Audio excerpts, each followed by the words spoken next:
Statue, Signs and Monuments Committee member Lawrence Ajun said today the committee has met with over 55 stakeholders across the nation, including Tobago, and they've also received over 200 written submissions.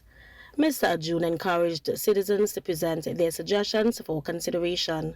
What you think the criteria should be or should be established for erecting statues and monuments and signs. What suggestions you have for the removal or the retention of specific statues or monuments in particular spaces, and the actions that you think should accompany the decision to remove any, and suggestions that you may have for new statues or new monuments or new signs. Signal Hill resident Rodney Piggott was the first to make his contribution, as he shared that monuments associated with the negative experiences of colonialism should be relocated. Moving these structures to a place that is not in the public space where we're confronted with on a daily basis. A lot of research has been done on the impact that symbols, especially symbols associated with painful experiences, the type of damage that causes internally. Meanwhile, Leroy George believes information to educate is important. Whilst we may be quick to pull down all the relics of colonialism, slavery, etc., and we should, right?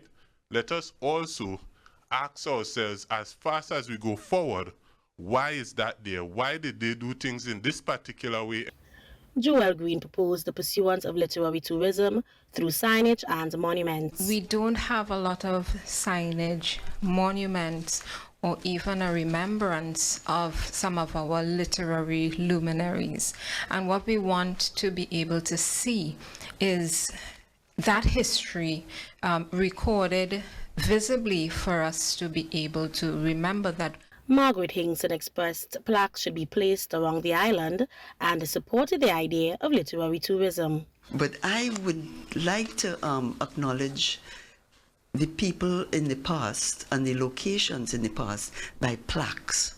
And I think that was what Joel was suggesting, alluding to. So we have Victory House, where Mr. Robinson lived. We have Hope Cottage, where he worked. We have Castara, where he grew up. And we have various places. Exploring innovation, Antonia Thomas posited the use of technology in the design of the signs and monuments. Right now, QR codes real popular. That would be a good way for people to be able to read up on what the space is about. The maintenance of historical sites, including James Park, was also highlighted by Ronald Denoon. It was very good, and his park should be kept up and probably do something to have it looking more advertised properly.